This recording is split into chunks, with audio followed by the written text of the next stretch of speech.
Mindfulness for me, it's energized me to have the most difficult conversations first and immediately. And my mantra is speak up and get what you want or get what you need. There will always be something missing in our lives. I think social media puts us in a horrible place. It's very easy to find negative things that support a negative feeling. I call mindfulness intentional thinking. So often in our lives, we are not leading our thoughts are leading us. Just sitting down with the intention, that can make all the difference, as simple as that sounds. You know, before I walk into a room, even to speak, I'll do some breath work. I'll say, what's the intention? And then I'll say, let me visualize the outcome. Is that being mindful? Of course. In addition to visualize the outcome, if you could vocalize the outcome as well, mindfulness is the practice of being present in how you feel. Mindfulness is two things. Mindfulness is listening to yourself, but it's also talking to yourself. I think that having the capacity to self-solve really gives you a lot of power. So how do you have this conversation with yourself? The key question, of course, would be,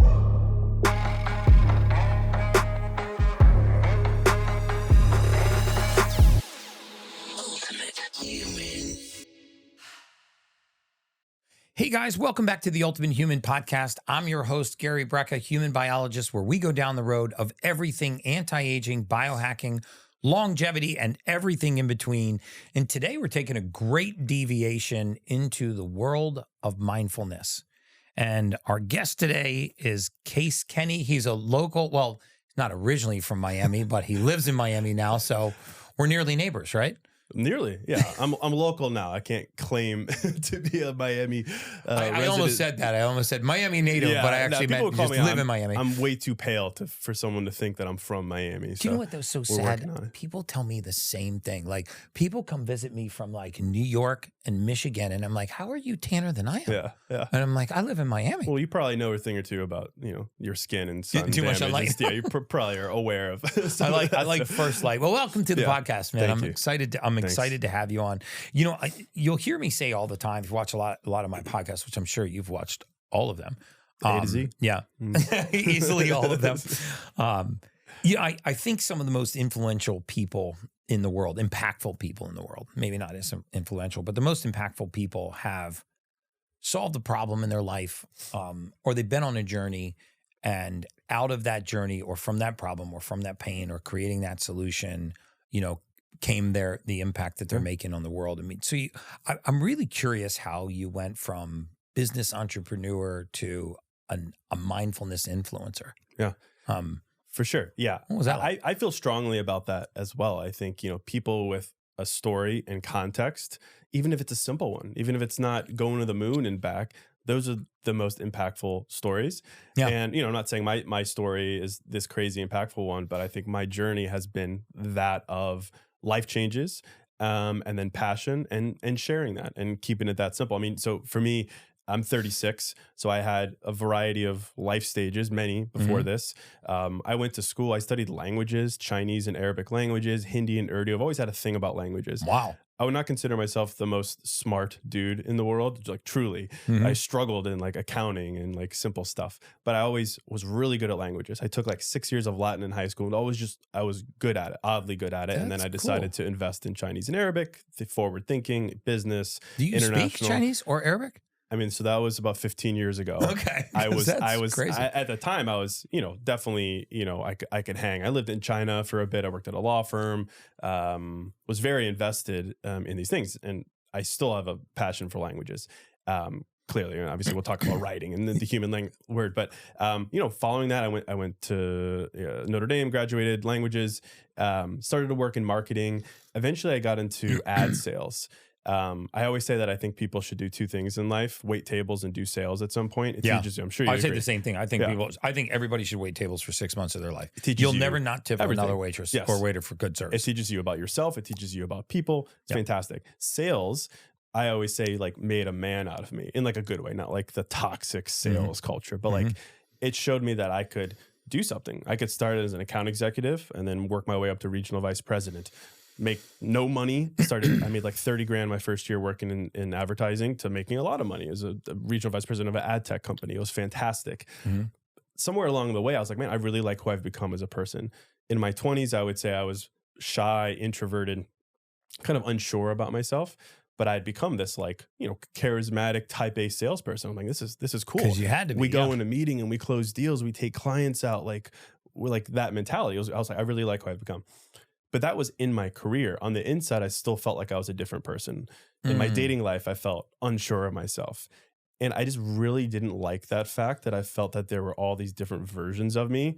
There was work case and personal case and, dating case. And I just didn't like that. I felt like I was so unsure about myself personally, but I was confident in my career. I didn't like that fact that there were versions of me. So in a very meta way, in 2018, I decided to start the podcast as a way to literally kind of force myself. That's a pretty early mover. I mean, 2018 was... Well, that's part of it too, because in 2018, I was like, what's a vulnerable way to kind of force myself to get a point of view on life and to vocalize it? And I was like, well, I'll podcast, because this is before a lot of people started hopping on, which is great. But at the time, I was like, this will be vulnerable. Like Case Kenny on a podcast talking about life, not really anticipating people to listen, but more just through the thought process of forcing myself to sit down. And all I would do on the podcast, and it's been 6 years now, 600 plus episodes, is I would ask myself questions for 20 minutes, and I would just beat up that one question. So you would throw a question out, and then you would answer it into the camera for the audience. And I purposely wouldn't have guests on, because my whole issue was all I'm doing in life is I feel like I'm copying and borrowing and rushing, doing all these things because of other people. I was like, how can I, without regurgitating the latest Ryan Holiday book on Stoicism, which is great, or the latest work on XYZ, how could I just come to conclusions on my own? And I would just beat up a subject for 20 minutes. Why do I feel this way? Why am I anxious about this? Why do I want this? Why am I dating this person? Like personal stuff. And through logic, through personal experience, through I statements, I would just vocalize these things. And it was obviously, anytime you do introspection, it's going to be valuable. But basically what I realized fast forward through that process is I was practicing a very practical form of mindfulness through the lens of experience. Even before you really knew. Oh, you just sort of threw yourself into it and let it kind of unfold. If anything, I would say I was always a self-help cynicist or skeptic. Who are people to tell me what to do? Or I was like a lot of men, potentially a little like, what does manifestation mean? What does vibrate at a high frequency mean? Like, what are they talking about? Like, what does this mean? I was always like kind of averse to that, and still am not averse to it. Still don't fully understand a lot of it. And I think that lack of understanding in my 20s, I was like, not for me. Introspection, not for me. These things, but just the act of sitting down and just being super practical about feelings, emotions, vulnerabilities, experiences, and then speaking to it, putting it in words finally, instead of just having it be these amorphous things. It was life-changing. And fast forward, eventually I left that job to do this full time, started to create these guided journals, which helped me turn some of those thoughts into actual formats for people, wrote a book, started writing on Instagram, and the rest is history. But it was basically just me pulling on this thread of interest in introspection. Super cool. You said, I used a lot of I statements. What do you mean by that? Yeah, well, I feel this way. What happened in my life that made me feel this way? What should I do? What do I think? As opposed to, what is the common thought process on this? Or what did they say about this? Or what did my parents say about that? So, obviously it's introspection on a personal level, but I don't read a lot of self-help books. I write a lot of self-help books. I don't read a lot. I write a lot of self-help books. If you talk to like my lit agent or like authors, they're like, to be a great author, you have to be a prolific reader. And I read a lot. I just don't read a lot of my sector, because I don't want to just regurgitate. And that's not just like a branding play. It's a truth play to me. Like the whole reason I set out on this was I felt like I was just borrowing expectations. You know what's interesting is when I started my journey in the wellness space, it was because I had previously worked in life insurance in the mortality space.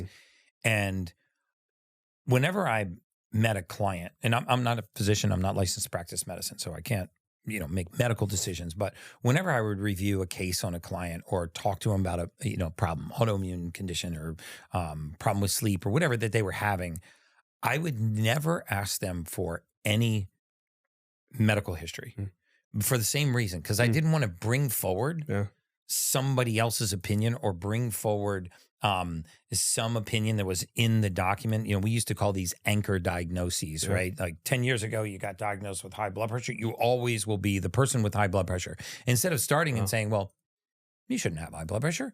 You don't fit the parameters for somebody with high blood pressure. Let's figure out what's going on. I mean, I like that what you said was, I don't read a lot in my industry because I think most people would find that kind of odd.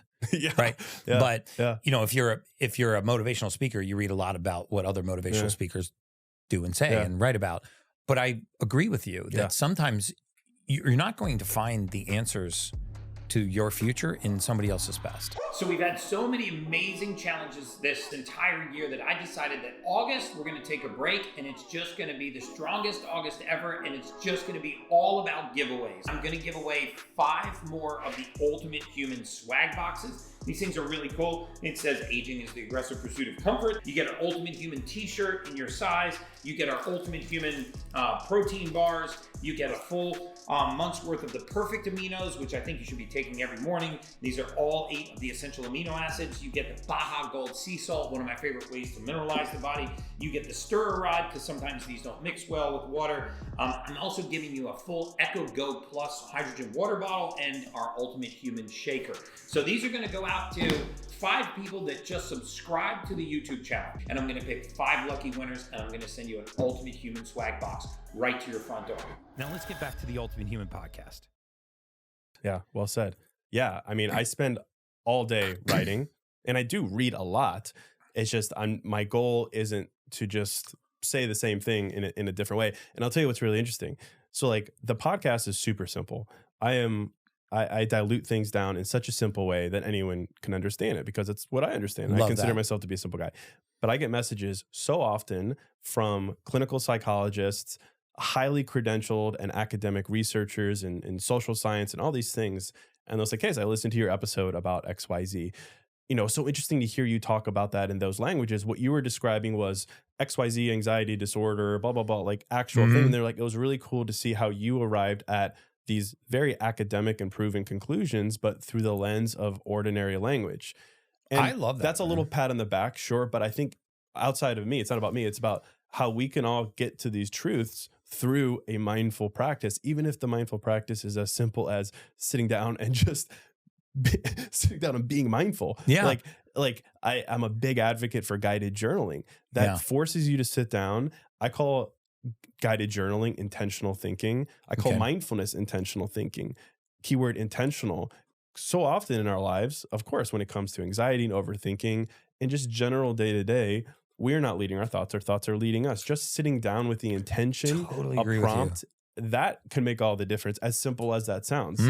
And that's what I've always done. And that's what I encourage people to do. And it's crazy how it can lead you to powerful, powerful truths that, yes, a therapist can help you with, which I absolutely recommend, but you can guide yourself to that place as well through practices like that. And I think also allowing people to find their own way of being mindful. Like, for example, for me, something I do all the time. Like when you walked in today, I was actually in a cold plunge. And sorry about that, because I shouldn't have taken up your time for me to cold plunge. But I was in a cold plunge. But I had this little exercise that I go through. I'd love for you to give me your opinion on it. And I'll just sit quietly. I'll do 5 or 10 really, really, really deep breaths. And then I set, for me, what is my intention? Like, so we're going to be on the podcast today. And I took like 30 seconds or a minute, and I was like, what's my intention with the podcast? And I said, my intention is really to provide value and to have a conversation I think my audience would want to have if they were sitting in the room with you. And then I do this little visualization technique where I actually visualize the outcome, right? So I don't visualize the process of the podcast. I visualize the end of the podcast where we're like, wow, that really went great. And I think the audience is really going to benefit from that. And you had a smile on your face. I had a smile on my face. So I do just a little visualization technique. And for me, just that takes about 3 minutes, maybe 4 minutes to do that. I've found that when I do that simple little exercise before like a big engagement, like sometimes I'll do it before a big dinner meeting or before I go in and negotiate a contract, or, before I walk into a room even to speak, I'll do some breath work. I'll say, what's the intention for me to be on the stage today? I'll arrive at that intention, and then I'll say, let me visualize the outcome. Is that being mindful? Of course. I would even say, in addition to visualize the outcome, if you could vocalize the outcome as well, like everything you just described, That's of course, cool. like if we talk about like what is mindfulness, like mindfulness is one of those things where I don't think there's really a wrong definition of mindfulness, right? Everyone has a different way of being mindful, which is fantastic. It's in the word, right? It's to be mindful, to be aware of. I'd say we mostly agree that mindfulness is the practice of being present in how you feel. And you take it a step further. And I like that. And it's being honest with how you feel. It's being non-judgmental of how you feel. There's an element of surrender to how you feel. That's like the confines of a mindfulness practice. It is radical honesty. It is feelings on trial. It is all these things. Personally, though, I don't think that that's enough. And this is where I get like really animated and excited. And it's why I like write on the internet, is because I think so often we're like, well, mindfulness is just about being present and it's feel how you feel and mission accomplished. And I think, of course, that is the crux of a life well lived, to first be honest with yourself. But it has to be followed by something. And I think it's something specific. If mindfulness is two things, I would say mindfulness is listening to yourself, but it's also talking to yourself. And I think we miss some of that sometimes. If you think about like, your example was great because you gave an intention to how you want to think about yourself. Yeah. But I think a lot of times when we're doing, meditations or simple mindful practices, it's, okay, mind, take it from here. Just lead me where you want to go. And if you're into, as I'm sure you are, into some of the studies on the subconscious mind and Michael Singer and some of those things, is like there's a lot of understanding that a lot of our thoughts, if not most of our thoughts, don't originate with us. We're simply receiving them. Right. So if we're thinking about mindfulness as just being present in how we feel, we're missing half the battle, which of course then it's deciding which is real, which should be paid attention to. And I think as there's lots to handle there. The most practical way to differentiate and decide is through learning to talk to yourself. For me, I find it most valuable in writing. That's what takes words and actually makes them real. And we can talk about guided journaling, but even for you, like visualize to vocalize, I think that's what like truly so makes give me an example of like visualize to vocalize. So like I'll do this right behind the stage, right before, behind the curtain, there's 3,000 people, maybe 5,000 people. I spoke one time to 30,000 people. And I find the breath work sort of calms my catecholamines and centers me. And then I just say to myself, what's my intention? When I walk out there, what is my intention for being on that stage? And then I set that intention. And then for me, it took away a lot of the fear of public speaking when I was able to visualize the audience receiving my message. Like I literally think about people smiling or clapping or thanking me before it's even happened. Yeah. And I don't know if it just took the fear away or if it instilled a lot of confidence on me, but I don't get the pre-flight jitters anymore. And I walk out onto a stage and somehow the words just come to me. And that's just in a public speaking realm. But I think a lot of people they think themselves into a place where they're actually afraid to communicate. If they're scared, they lash out in anger, right? Instead of in embracing that fear, like what am I afraid of, and then sort of facing it. So how do you have this conversation with yourself? Yeah, well, I mean, the key question, of course, would be like why? Like I feel a certain way. Step one, mindfulness, present in how you feel. Why do I feel this way? What is the catalyst? And then from there, it's like. I am basically a creative writer for a living. I write. So I think a lot of it is creativity. Okay, we have the feeling, we have the catalyst. What do I decide to do with it? Like optimism, hope, it's all a decision. But how are decisions made real? Decisions are made real, not to simplify optimism, but through the words that we choose. Like words are how we communicate with other people. The words, an apple's an apple because we know what an apple looks like. It's the same way with like how we project hope for ourselves. So like I used to be a horrible public speaker.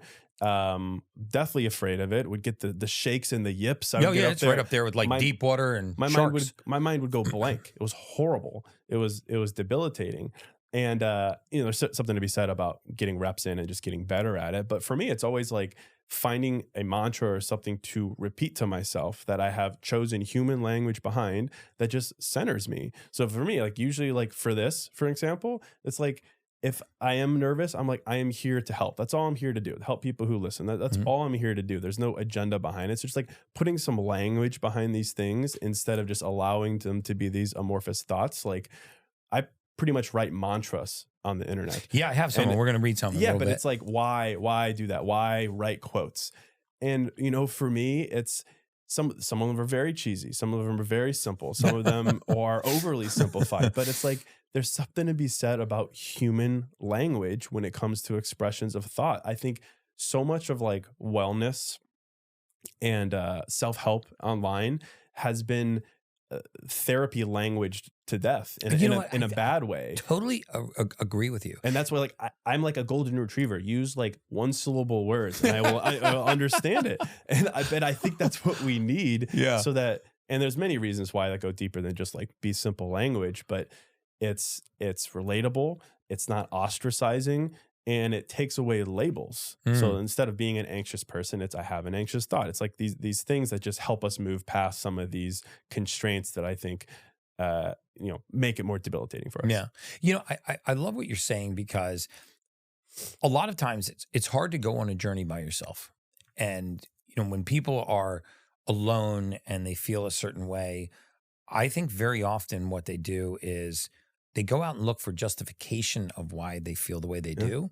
And they go seek justification from their friends or from their coworker or from their spouse. So if they're in a bad mood and they want to blame it on somebody else, they go seek a confidant in that anger. And it just actually makes the situation worse. Instead of like what you're saying is be very present. Why do I feel this way? What can I do about it? You could actually handle this by yourself. I think it's kind of a metaphor for life, that I don't always need to be looking outside of the resources I have within my own self. Yeah. I can really solve this task on my own. And if I were quote unquote more mindful, more present, more aware of how I'm feeling, I could start this conversation with myself. I mean, feels like the world would be a lot better place. Yeah. I mean, we could talk all day about like social media and the proliferation of negativity and these things. It's very easy to find negative things that support a negative feeling. Yeah. If I'm feeling an anxious way, it's easy to find more things that fuel that anxiety. On Monday, for instance, when we were in a one-day recession in the stock and the Middle East issues and presidential race, I was just overwhelmed. Anywhere I went, I felt just this overwhelming dread. It was everywhere. And that's not just because of whatever happened on Monday in the US, but just in general, we always gravitate towards it. And, we can talk about social media, how it's a choice, but we really do have this capacity within us. And I think, for me, all of this practice has taught me something really important, which is, to not be judgmental of myself, that's a nice little softball thing to throw out there. But I think what really helped me break through there was kind of recognizing my own hypocrisy in a good way, not in like a beat myself up way. And it's the way that like I am judgmental of myself for things that I would never be judgmental of other people for. Not in the slightest. Like I wrote this book, That's Bold of You, a year and a half ago. And the reason I wanted to write it was because I found this study called the Beautiful Mess Effect, which I don't even know if it's a big study, but it's basically these researchers in 2018 in Germany that were examining the idea of vulnerability and why it is that we applaud vulnerability in other people, but we cringe at ourselves being vulnerable. Vulnerability meaning a variety of things. Right. For one, being honest, open, emotional. For two, being a beginner, being silly, just being different, being weird, whatever it is. In general, we say, I love a weird friend. I love a unique person. I love a real honest person. But then when we're like, well, I can't be a unique, weird, honest person, people will hate that. Why do we have that level of hypocrisy? The study was really interesting too, just to make it practical. They basically filled this room with two groups of people. One group of people doing vulnerable things, another group of people judging. You say vulnerable things, like what's that? Vulnerable things. So the first example was they said, hey, Gary, you're going to sing this song in front of 30 people. You've never heard the song. Here's the lyrics. I want you to sing it. And they're like, oh, by the way, before you do that, how do you think it's going to be interpreted? And every person, of course, said, oh, it's going to be horrible. They're going to think I'm an idiot. They're not going to respect that I tried, nothing. Right before they sang, they also had the other group. They said, hey, this person's going to sing a song. What do you think? They all said, oh, that's courageous. Like, good for them. Like, I could never do that. That's like amazing that they would do that. They did study like that. They did any other studies too, where they had someone do a vulnerable act, asking for help, admitting a mistake. They had people like kind of showcase their bodies in a vulnerable way. Oh, wow. And every time they surveyed the people doing it and the people judging, and every time the people that were doing the vulnerable act said that it would not be well received, people would hate them, they would judge them, vulnerability is bad, so on and so forth. And every time the people on the judging end, they said, no, that was amazing. Like, these are good things. Anyway, just showing the discrepancy between I think that how we shouldn't be see overlooked. That's amazing. It's a very simple thing, right? But to me, it's just like we grasp onto these character attributes, these things, vulnerability being a broad one, but I think the most important one. And we hold ourselves to an entirely different, negative, unfair standard when we can point to the fact that we don't hold other people to it. In fact, it's the opposite.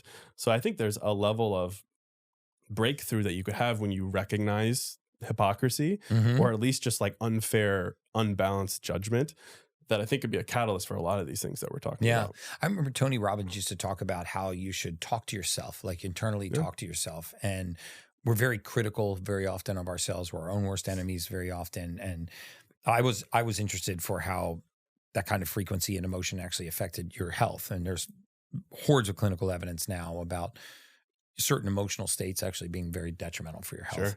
I think we've known it for a long time, but I think now the evidence and the capacity to measure it and demonstrate it is really there. But he was saying that inner voice is the most powerful voice. And I remember him using the example of saying, what if you started talking to yourself like a friend?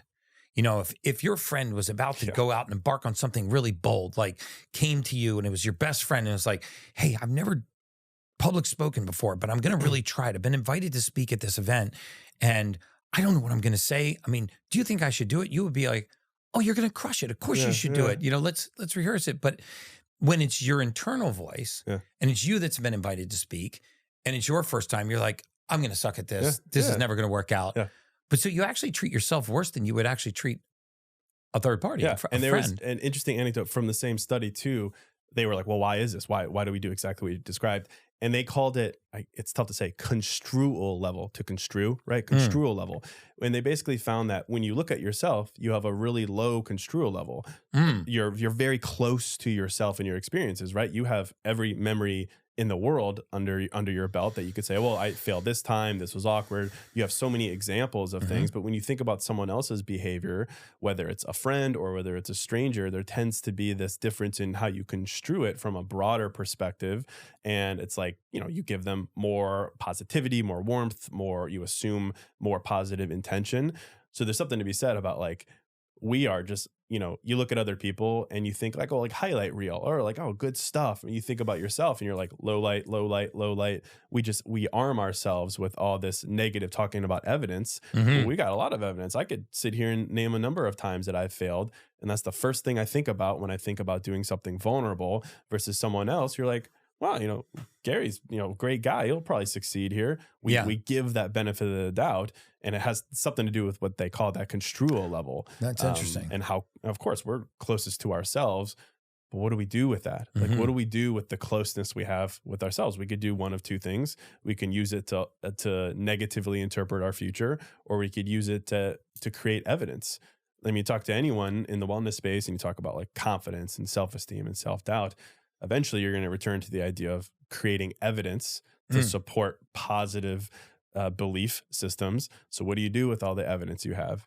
Does it hold you back or does it fuel future attempts? I mean, again, it's a choice. Yeah, and you know what's often true about people, especially that have the anxiousness or anxiety that are more prone to that, and I believe that there's a genetic component to that, is that they have a tendency to gravitate towards the worst possible outcome. So they can consider a scenario, they gravitate towards the worst possible outcome, especially when they ruminate at night. And they'll ruminate on their thoughts, they'll gravitate towards the worst possible outcome. And then they wake up, their first thought is about something that happened in the past. So already the past is being drug forward into their present. And they kind of repeat the same cycle. So for somebody that's listening to this and, you know, I talked about my little exercise that I do. I don't think it's something that I could teach. It's just something I kind of do myself. And I found that it works very, very well, especially in stressful situations, like before a big talk or a big meeting or something. But where's a baseline level for somebody to get started on their mindfulness journey? Like what kind of practices should they engage in? Well, we can talk about guided journaling because I mean, that's an area where I'm not afraid to like really step up and you know, kind of advocate for it. I mean, writing things down, I'm sure you have aware of the mind and body connection when we do some of these things, but it's like, why write things down in general? Like there's logical components and then there's like the deeper component. The first would be like you write important things down. Like if you have a to-do list, you write it down. I love a good T-chart, pros and cons. Like if I have a big decision to make, I remember when I was quitting my job, working through relationships, I was like, I need to see this. I need to write it down. And I think for me, and again, I'm not a scientist, but for me, I think about like the brain. Like the brain is really good at retaining information. That's what it works overtime. Perhaps that's why you're overthinking a lot of things, running what ifs, ruminating, all these things. It's really good at retaining. But if you allow your brain just to retain, like when are you ever focused on processing these things? I've just found when it comes to journaling, writing a thought down, you're finally freeing your brain up to actually work on that issue instead of just retaining it. So for one, it's a small thing, but it like freezes a thought and now you see it. And now you can work through it.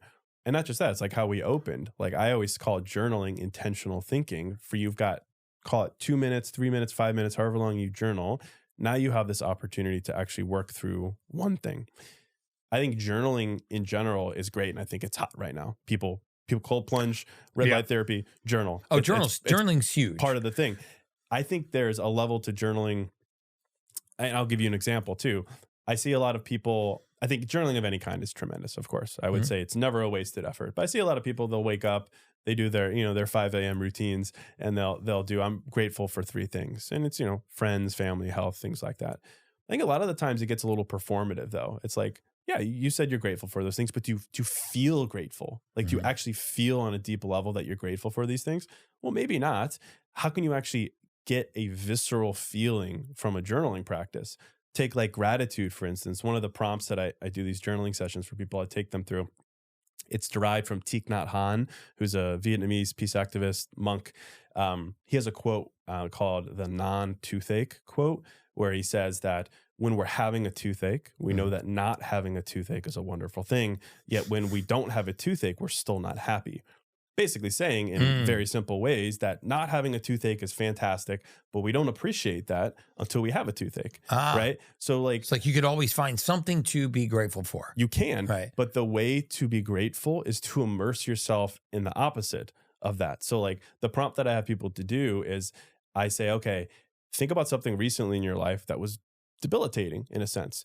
You're a singer, you had strep throat, you couldn't sing. Horrible. You're an athlete, you broke your leg, you couldn't work out for 6 months. You're going through a breakup recently, you couldn't get out of bed. And now you're a month later, a couple months later, you're free from that, you've evolved from that.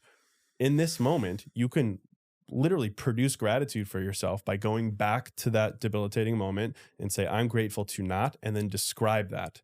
That is the source of gratitude comes from contrast, right? To not feel like an injured athlete, to not immerse yourself on what it was and that you no longer have. That is, to me, you can't help but be grateful for that. Like I was sick about 2 weeks ago and it sucked. I had head fog. I didn't feel like I could write. It was horrible. Yeah. So I could sit here right now and say, I'm grateful to not have that, so on and so forth.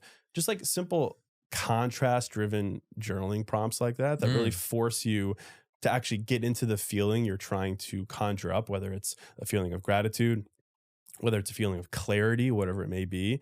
I think to your question, I think that is immensely powerful. Not only does it give you room to think intentionally, but it's also just a moment of presence within that feeling. And you're using human language behind it, right? You're not forced to use therapy language or say, oh, I'm going to avoid an attachment styles. You use human language and you write these things down. One of my favorite biohacks outside of breath work by far is mineral salts, Baja Gold sea salt. It's got all of the trace minerals that the body needs. Most of us are not just protein deficient, meaning amino acid deficient or fatty acid deficient. We are mineral deficient. So a 1/4 teaspoon of this in water first thing in the morning will make sure that you get all of the essential minerals that you need. It tastes amazing. In fact, I made a steak today. I actually made a grass-fed steak with grass-fed butter, and I put just mushrooms and a little bit of rosemary, and I sprinkled Baja Gold sea salt all over the top. Try it. It'll be your new favorite for cooking too. It's the cheapest and one of my favorite biohacks. I don't know, a $15 or $20 bag of this will probably last you 5 years. It's literally the world's best biohacking secret. Now let's get back to the Ultimate Human podcast. Dude, I love that. I think that when people say all the time, when I'm on social media, there'll be folks talking about, wake up in gratitude, but nobody actually tells you how to summon gratitude. Yeah. I mean, of course, you could look around and say, I've got a beautiful family. I have a nice car. I have a career that I'm not upset with. But, using that, what you were just saying is to go back. I think people find very often their purpose in their pain. And sometimes if you actually keep going back to your pain and pulling it into something that makes you feel gratitude. Yes.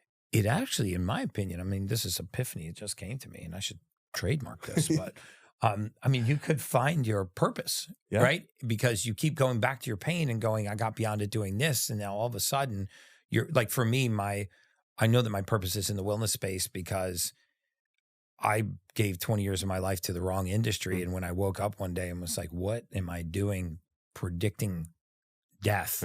And I'm not impacting any lives. I'm enriching the balance sheet of an insurance company or a company. And I have all of this knowledge that could be used for good. And there's human beings on the other side of this spreadsheet. Why am I writing reports saying how long people are going to live, how soon they're going to die? And when I made that switch, I know if you didn't know about me, they're like, wow, wouldn't have come on the podcast if I'd known that. So off. So anyway, can we just cut? But my whole point is that, that journey, I am so grateful for where I am now. I'm telling you, not a day goes by. I tell people all the time, like, I feel like I live somebody else's life. Like, I'm waiting for somebody to come in and throw me out of this condo and be like, this isn't your place. And I'll be like, you know what? I knew it was over. Let me grab my shit. But I'm so grateful because of how that made me feel. Yeah. Well, I mean, there's so much there. I love that so much because thinking about how I think about mindfulness and life, I think it's all about the opposites and it's all about the contrast. Like, we could sit here and talk about how, you only know what love or what happiness is because you've experienced the contrast of that. Of course, like, if you've only known love and only known happiness, do you really have a definition of that thing? Well, probably not. You needed the opposite of it. You needed a struggle. And I sometimes don't like to go there. It's a little pandering, but there is power in examining contrast, specifically in journaling. Like, I'll give you another example, if you don't mind, to really drive home the point. Like, we could do the gratitude exercise, which is taking that pain and bringing it back into the present and then celebrating the fact that you're free of that or evolved through it or healed through it in some way.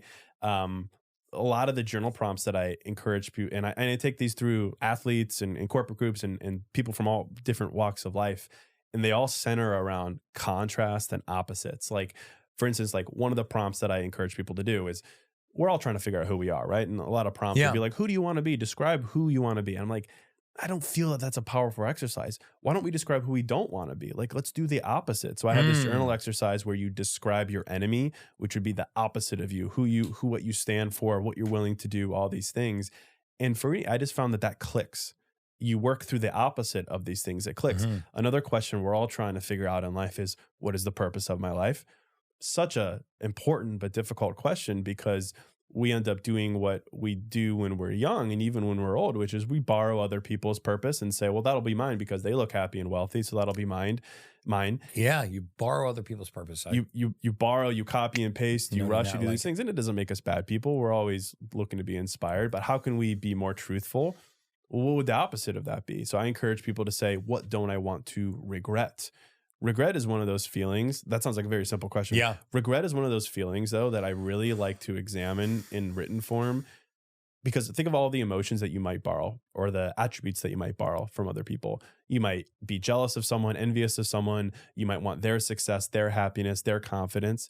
You don't borrow regret. Like, you don't borrow someone else's regret. Regret is one of those things, like, I either regret something or I don't.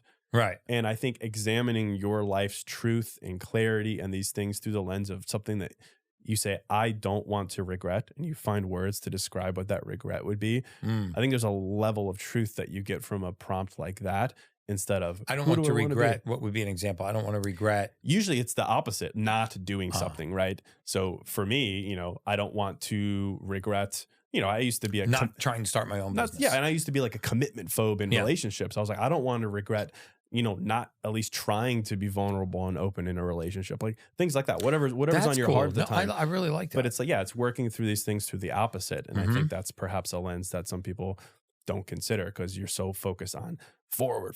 And so let's go revisit something, pull it back, or think about regret, things like that. I think, the more we work on ourselves. I said this to a group of folks the other day that, and I don't profess to be anywhere near a mindfulness coach, but sometimes when I'm talking about health and wellness, people ask me questions related to mindfulness or mood or emotional state or what have you. And somebody was telling me that, or someone raised their hand and said that they just felt kind of lost.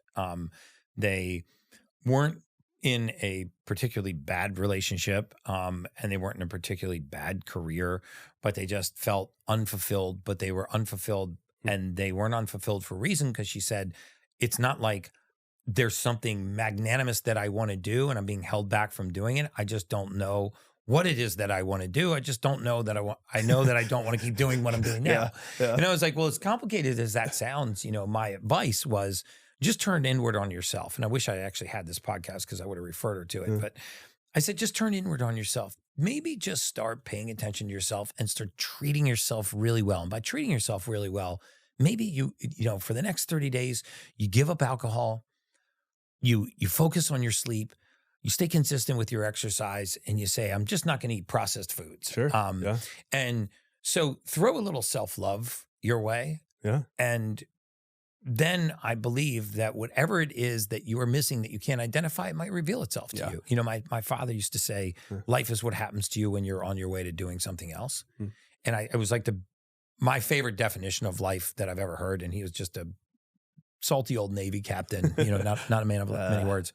And what was cool was, when he said that, he said it to me when I was really young, but I remember it now. And it's true. Like, life is what happens to you when you're on your way to doing something else. And I think that having the capacity to self-solve really gives you a lot of power.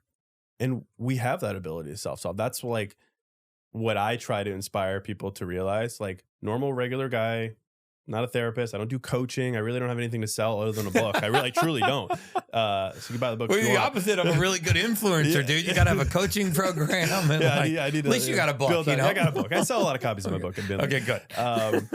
But we have this ability through this introspection. It's not a silver bullet, of course. And I recommend therapy, and I recommend things way more advanced than just sitting and being with your feelings. But we do have your feelings. We do have this capacity. And I also think, there will always be something missing in our lives. I think we'll always be able to put our finger on something that there's a moreness or a better version. We can always do that. There's always a capacity. I think social media puts us in a horrible place. The real reason that we do this, comparison and longing. I think there's some comfort. I find comfort in realizing that, life is life. And we have this ability to have everything we want in life. I really do believe that we can, but it's not going to be like a big pile of everything we want, like just in one moment. Like, greatness comes in and out of our lives. Like, we might have the best health and body of our lives at one point, and then but we don't have our soulmate at the same time. And then we might find our soulmate, and we might like lose some of our fitness a little bit, or our wealth and financial security comes and goes. Like, just because those things aren't all at once doesn't mean we're not living a good life. Doesn't mean we're falling short of our potential. Like, yes, I want to live a life where I have family, wealth, health, success, impact all at once. But like, there's something to be said about giving yourself a little bit of grace on that linear line of picking those things up one by one and bringing them with you to the next, instead of putting this insane pressure on yourself to have it here and now. And then to your point about social media, to assume that you see someone on social media and they're hot or successful or funny or confident, and assuming they've got everything. They've got it all figured out, because look at them. Yeah. We do it so easily. And it's weird also too, how we will evolve. Like, a hot person is also a really good person, is also a wealthy person, is also a successful person, is also a confident person. We take individual traits and blow them up to all these other traits. Whereas I know a lot of hot, very insecure, not wealthy people. I know a lot of wealthy people who aren't hot, who aren't confident. You could just go any direction with it, right? Literally today I was on a phone with a client. It's so funny that you said that, because it's making me laugh. He's actually a very, very famous actor and director. And I get on the phone with him, like, I love all the movies you've done and everything. We start talking, and I always ask him what their goals are, from the outset. And he goes, well, when I was when I was broke, I was really fit. So I was like broke and fit. And now he goes, I'm rich, but I'm fat. So I'm rich and fat. And he's like, exactly. He's like, I've either been broke and fit or rich and fat. And I don't know which one I like more than the other. And I started laughing and I go, so I guess your goal is to be rich and fit. And he goes, yeah, that's great. The Venn diagram. Right, he wants that overlap right there. Yeah. It's like the hot crazy chart or any of those things, right? Yeah. But it's just so funny because that was literally a conversation I just had a few hours ago. And I think that, mindfulness and being aware and being present, even if it's not something that, you're doing constantly, at least, in the morning to wake up that way, kind of get in touch with yourself and sets a better tone, for the rest of your entire day. It's like when I cold plunge in the morning, I feel amazing. And I haven't started a journaling practice. Should I start journaling? Yes. Okay. Yes, you should. Not just because you sell a journal, but no. And I because you don't say, even sell it anymore. No, I do. I sell the journals. Okay. I say buy my journal, buy someone else's journal. It doesn't come up with your own prompts. Like there's so many different types of journaling. There's bullet journaling, there's stream of consciousness journaling, there's guided journaling. Yeah. There's all different types. I always just think it comes down to the power of the question. So how does yours work? Is it like a page divided up? So I've got a couple focused on different areas of life, from overthinking to general clarity. But usually it's a couple warm up questions like intention setting, and then it's one big deep question that should take up most of your time. 20 minutes max. Okay. But it's like warming up a little bit, getting in the right headspace. But whether it's my journal or someone else's journal, it's about the power of the question. That's why like a lot of journals that do the same questions every day, I think are good as like a kind of, just like mobility and stretching.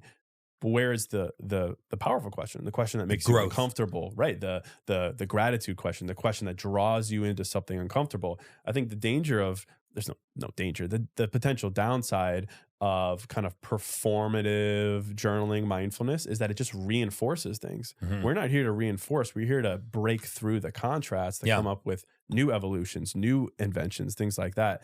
And if you're only asking yourself the same question and you're repeating, I'm grateful for health, wealth, and family, how are we going to get to the next level? Yeah. We have to be willing to get really uncomfortable and reinvent ourselves and burn the bridges and like do some dramatic things. Like, I love mindfulness as a soft, vulnerable little butterfly, but I also like it as the Kool-Aid man running through the wall. Like, I think there's an element to mindfulness that is action oriented. Of course, mindfulness on its own in a vacuum, listening to yourself, talking to yourself, immensely helpful. But if it's not coupled with action, yeah, I totally what agree. Are we doing here? And I think it's a metaphor for life because, there was a business book written years ago, and I'm not sure I would even recommend this because of the basic premise was this. It was called Put the Moose on the Table.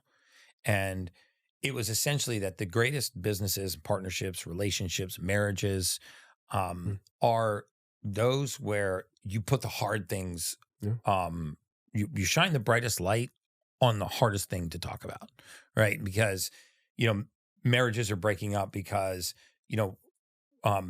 one spouse, for example, doesn't get aroused or feel the sensation of libido, but the other spouse interprets that as they don't love me anymore. Right. They're not attracted to me. So now there's a perversion in what's going on. One has a viewpoint here. The other one has a viewpoint over here. And you end up actually splitting up, not over the issue at hand, but because of your lack of ability to talk about the hard things. And I've really applied this to my business, my partnerships and relationships. Like, if there's ever friction that I feel, it's the first thing that I talk about. Yes. Right. Love it. And it puts that to bed, because I've been in some good partnerships. I've been in great partnerships. I've been in average partnerships. I actually just got out of a terrible one from a business perspective. But in every case, I think that just like training for a sport, if you woke up every day and you actually asked yourself a hard question, and then it's only you, so you don't have to pose for anybody else. Right. And then you really pondered on it, and you sort of, as you call it, introspectively looked at that and responded to that question. Then out in the outside world, it doesn't become as hard to handle conflict. Yeah. It's almost like you woke up and handled some conflict, and now you should look forward to it. Honestly, like, I'm glad you brought that up, some Stan. Stuff up today. Let's talk about that. Yeah. I mean, I think, realistic. I mean, it's like mindfulness is the catalyst for other things in life. It's not the end goal. Like being mindful isn't the end goal. Mindfulness is to give you the clarity that makes you just brim with energy to do the thing that is a result of that clarity. Like I talk a lot about communication. I've written books on dating and relationships as well and how to apply these ideas. One of the ones that I come back to all the time that for me really has changed myself. I used to be very passive. I would rather watch and listen than speak. I think most people are. I would rather let a relationship die than break up with her. I used to be very passive in that sense.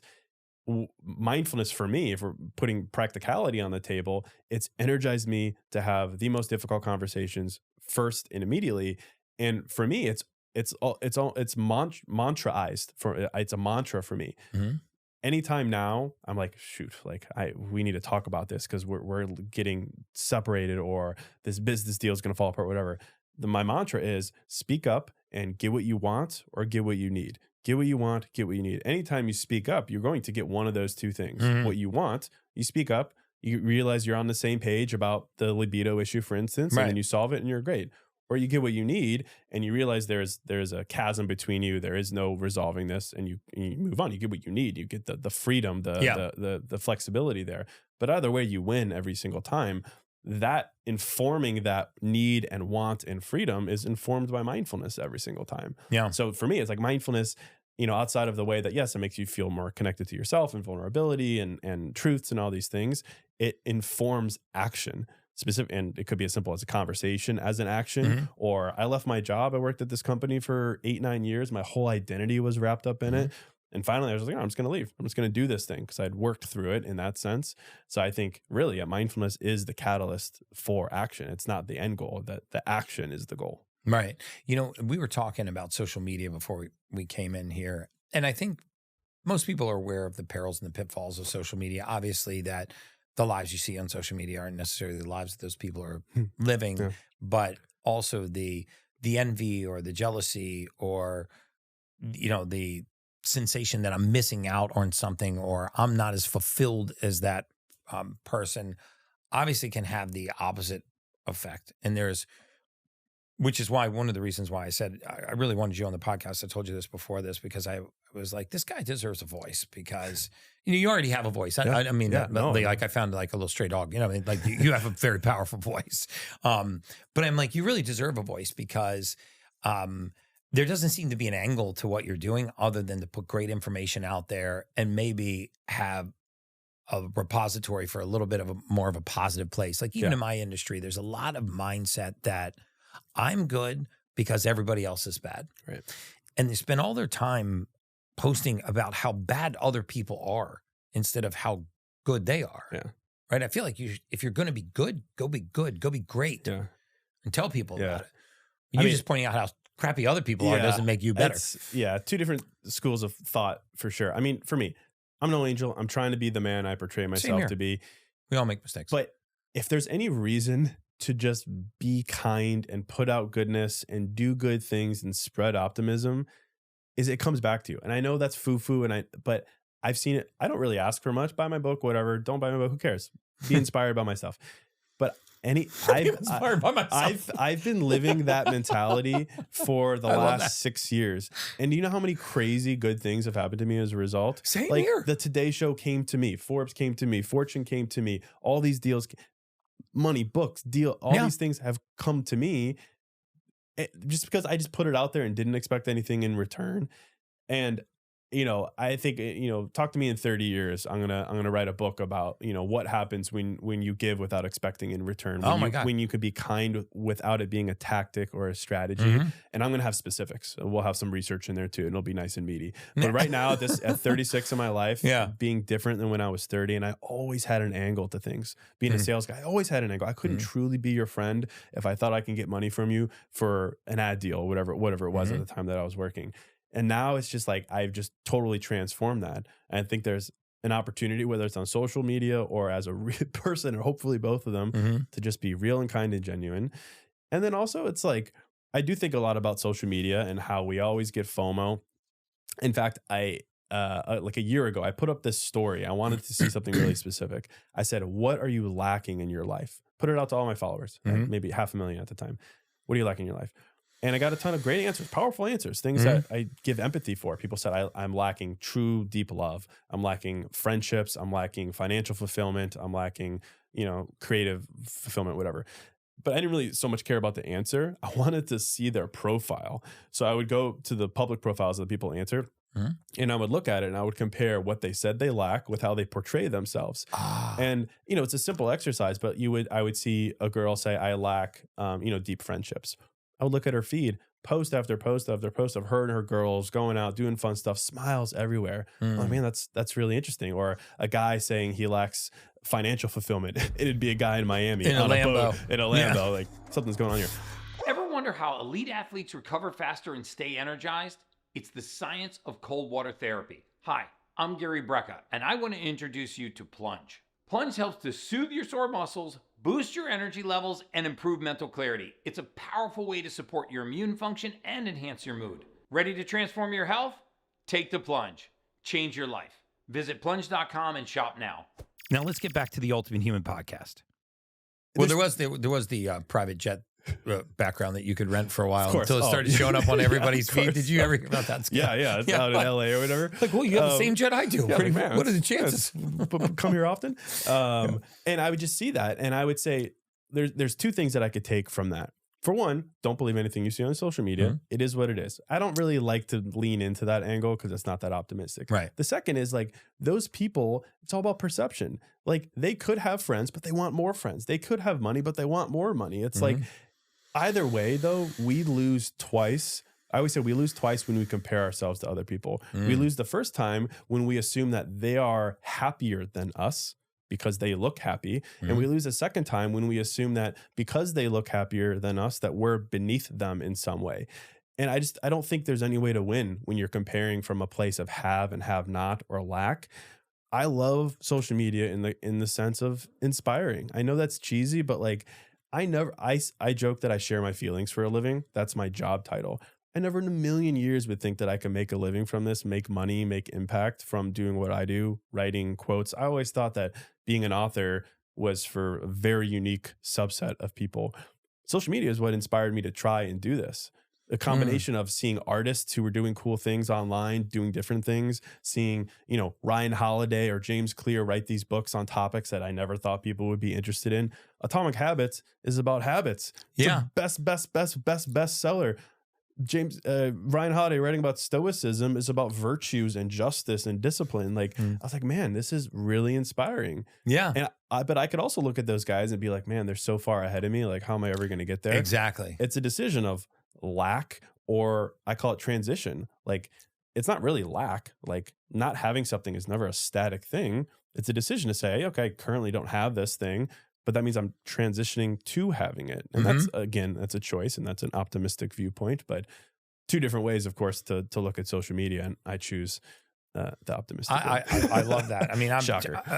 Hopefully trending the same way. I try to be as authentic. I mean, I definitely make mistakes and I put information out there that I regretted. I quoted articles and not research, or sometimes on a stage talk, I'll veer off and then someone will capture that one moment and go, ha, gotcha moment. Yeah. Everything else that you've ever said from the beginning of time is absolutely not true. And it's hurtful sometimes because I really do try to be as authentic as possible. But, when you're that much in the public eye, you can always find mistakes that you made.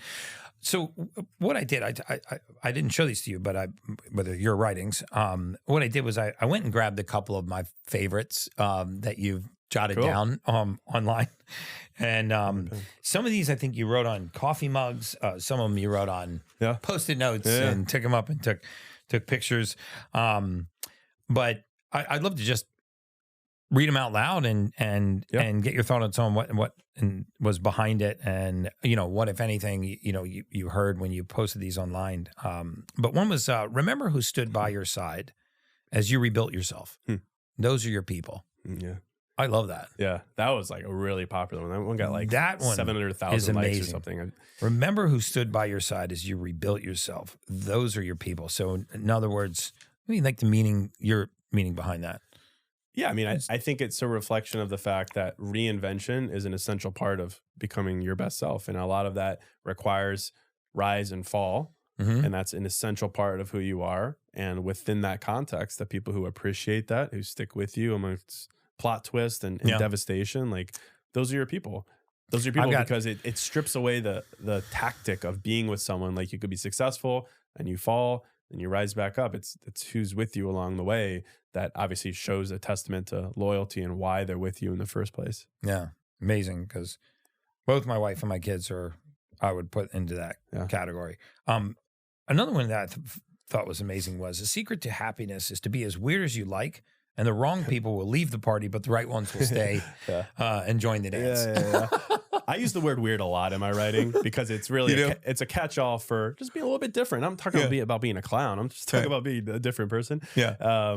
I mean, I wrote that because, you know, the way to find your people is to be your real self. If you don't showcase your real self and you're surrounded by people, how could you say they even know you?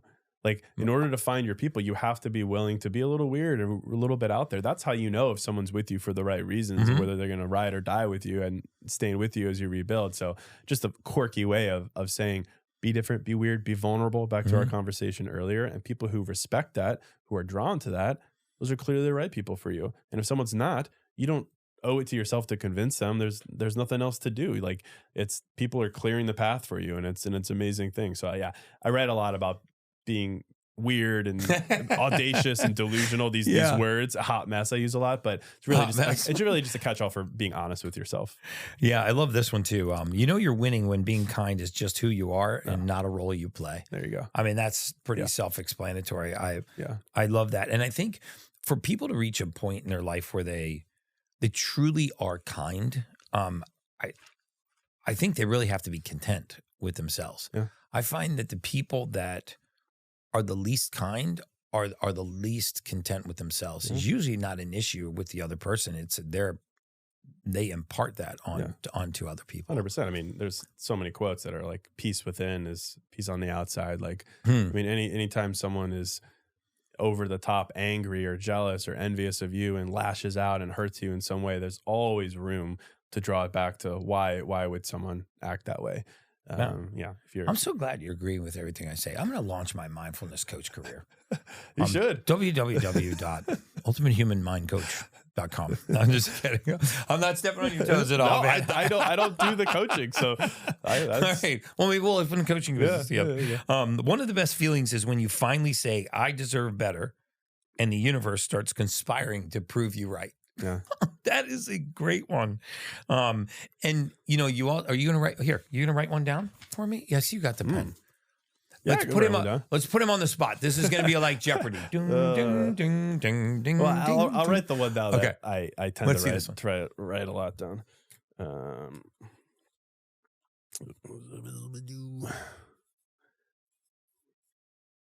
Work on my penmanship.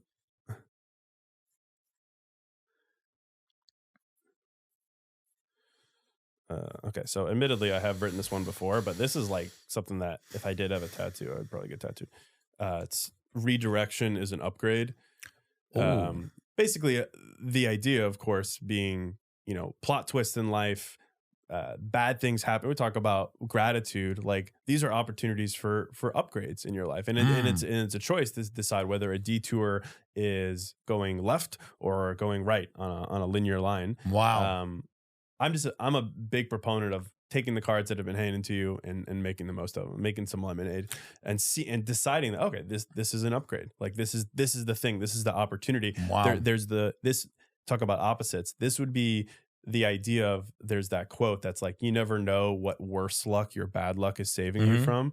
Like, you get in a car accident, well, maybe there's something worse down the line, or you lose your job, and then maybe there was, you know, insider trading at the company, like crazy things. Like, you never know what these bad things that we interpret as bad are saving you from, or in this perspective, a little more optimistic, are leading you to. Right.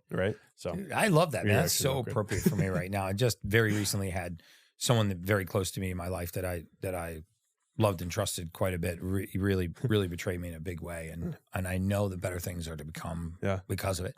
So that's very, very appropriate right now. Yeah. That's a good one too. I wrote that one recently. That's literally, I wrote that for myself. I don't mean to alarm anyone, but I've decided to be ridiculously optimistic and hopeful about my life. I love that. I mean, it doesn't get more simple than that. This is not. I emailed my attorney today and said, like, it's not Socrates, but I said it's just like I could die of spontaneous excitement some days. Like I get so happy. I like that. I could die of spontaneous excitement. Just give me a little credit. I like a little that. GB I at the like bottom that of that. a lot, actually. Yeah. Sometimes I joke with the staff. I'm like, dude, can you guys please bring me some good news just to take some bad news, just to take the edge off? Because like right now, I'm the first person, I have like tachycardia. I'm so excited, Like this is going to mellow you out a little bit. Just some bad news to take the edge off. That's great. And I just say it to shock people because it's just such a blessing to be able to do what we do. For sure. Man, this has been amazing. Thank you. I really would, I want to, follow your journey. And, like I said, if I can be a part of giving you more of a voice, I want to be a part of that. I end every podcast by asking my guests the same question. And since you've watched all my podcasts incessantly, I'm ready to go. You're probably ready to go. But it's what does it mean to you to be an ultimate human? Oof. Yeah, I think it's everything we just discussed. But I think it's on a mental level, on a mindset level, it's freeing yourself from thinking that there's one right way in life. I think that's what makes you an ultimate free, ambitious, audacious human is deciding that if there's a soundbite that I repeat a lot is that there's no right way to live your life, but there's a wrong way. And the wrong way is thinking that there's a right way. AKA thinking that, again, back to comparison, that, well, that person looks happy, so I need to emulate, or that person's successful, so I need to copy, or my parents said I need to be married by 30, so I need to be married by 30. The right way. I think there's so much freedom, and you absolutely tap into your potential, your ultimate human potential, when you decide that the right way is the way that I, through trial and error, through redirection, through all these things, figure out and decide is the right way. I think that is how you tap into your human potential and free yourself from the whole reason I started, which is instead of copying and pasting and borrowing, you decide on your own, you let curiosity lead you. And I think that just opens you up to a life that is true to you, that you won't look back on and regret in any sense. Wow, that's amazing. So for my audience that's listening, that wants to find out more about you, wants to find your book, where do they find you? And where can they find your book? Well, appreciate that. Instagram, case.kenny, red Sharpie, of course. My latest book is bright yellow book called That's Bold of You. It's a lot of what we're talking about here. It's a book about how to be bold, vibrant. It's backed by psychology and mindsets. And then if you want my journals, newmindsetwhodis.com. Newmindsetwhodis.com. All one word. Awesome. And the podcast is Who Dis. New Mindset Who Dis. New Mindset Who Dis. Yep. Amazing, man. I appreciate you coming on, brother. Thank you, man. Appreciate it. And as always, guys, that's just science.